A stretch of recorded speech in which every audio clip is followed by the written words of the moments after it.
Now in the previous video we have defined the net acceleration in circular motion, and we have seen that if a particle is moving in a circle, it will have two acceleration. One is towards the center, which is called centripetal acceleration, so this is AC, and the other is AT, which is tangential acceleration.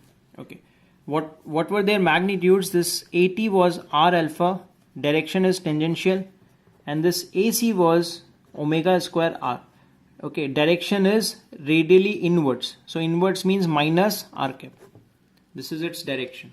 Okay, let's understand the magnitudes first, and then we will see what is the implication of these two accelerations and what it means, and we will see two types of circular motion also. Okay, so AT magnitude is r alpha. This alpha I can write it as d omega by dt. Okay, and this further can be written as what is the relation between linear velocity and angular velocity. V is equal to r omega. So omega I can write it as v by r. So before differentiation, this r will come outside. This will be dv by dt. dv by dt. Okay, right. R will come outside, so r will be cancelled. So only thing left is dv by dt. So that means this tangential acceleration I can write in two ways. This is r alpha or dv by dt. So this is responsible for changing speed, and this is our old acceleration. Old acceleration we defined as rate of change in velocity. Okay, so if AT is 0, you can see that dv by dt will be 0. That means speed will be constant. Speed will remain constant. And you can see that if this is 0, alpha is 0. So if alpha is 0, that means omega is also constant, because we very well know relation between linear speed and angular speed. And we know that if one is constant, other has to be constant. Okay, right. So if AT is 0, speed of the body moving in circle will remain constant. And this is the two ways I can define this AT. Let's understand AR also. AR or AC, because it is called as centripetal acceleration or radial acceleration. Okay, this centripetal acceleration or radial acceleration is equal to omega square R. Or if I write omega as v by r, I'll get it as v square by r.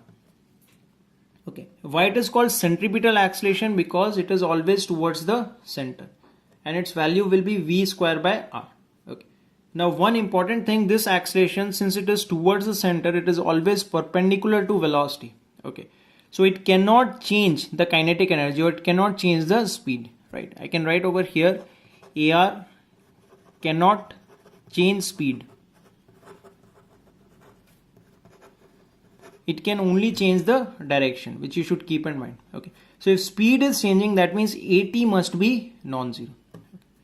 Now let's understand this using diagram, and then we will see two types of circular motion. So in this diagram you can see that if point P is here, it will experience two types of acceleration. Towards the center, that will be centripetal acceleration. Tangential, this will be AT. Okay, so this AT is responsible for change in speed, and this AC is always towards the center, so it is always perpendicular to the velocity. For example, if at this point this is the velocity, so you can see that this centripetal acceleration is always towards the center, so it will be perpendicular. So since it is always perpendicular to velocity, it cannot change speed. Okay, now let's see two types of circular motion. The first is uniform circular motion, and second is non-uniform circular motion. Now uniform circular motion means speed doesn't change, speed remains constant. Okay, and we very well know what was responsible for changing speed, AR or AT. AT, tangential acceleration. So here I can say that tangential acceleration will be 0, or alpha will be 0, or I can say omega will be constant. So this is uniform circular motion. Here speed will be constant, and there is only one acceleration. Right, so since we have only one acceleration, net acceleration is nothing but centripetal acceleration or radial acceleration, which will be equal to v square by r or omega square r. So here particle will cover equal angle in equal interval of time, because omega is constant and alpha is 0. So here if I want to draw acceleration, there is only one acceleration, so net acceleration is always towards center. Net acceleration is always towards center. You should keep in mind. and its value will be AR or AC, centripetal acceleration. Whereas in non-uniform circular motion, AT is non-zero. That means speed will change. So speed is not constant. That means AT will be non-zero because it is responsible for changing speed. Similarly, alpha will be non-zero. Okay, and omega will not remain constant. All are related with each other. Try to understand that. So here net acceleration will be vector sum of those two. See, remember, AC can never be zero. Because if AC is 0, AC is what? V square by R, so V will be 0. That means particle is not moving in circle. Okay. So here acceleration will be vector sum of two accelerations, centripetal and tangential. Okay. In diagram, this is how we can show. Suppose particle is moving with velocity V. So at this instant, let's say since it is non-uniform circular motion, it will have two accelerations. One is, this will be AC, centripetal acceleration, and tangentially, let's say acceleration is AT. Okay, so net acceleration is nothing but vector sum of these two, which I can write it as I've written over here. This will be the vector sum of these two accelerations. Now keep in mind, in circular motion, we just study a new acceleration in the form of centripetal acceleration.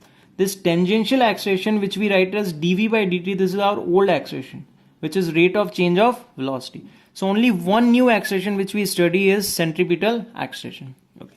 And in some books, they have defined centripetal force also. So centripetal force, remember, is not a new force. It is just a fancy name of a force which will provide centripetal acceleration. Okay. So in circular motion, we do not study any new force, very important. We only study a new acceleration called centripetal acceleration. So now whatever force, whatever early forces which you have studied, tension, normal reaction, gravitation, whatever force is providing this centripetal acceleration will be called as centripetal force. Okay, that is nothing but a fancy name. Okay, there is no such force as centripetal force. It's not a new force. So that is very important. Keep that in mind. So in circular motion questions, what you do is you draw your free body diagram as it is. Okay, and then just locate the center and write acceleration towards the center, additional. That will be called as centripetal acceleration. Then all you have to do is F is equal to ma. That's it. Okay. So in circular motion, lastly, I'm just repeating this. We do not study any new force. We just study a new acceleration, that too centripetal acceleration.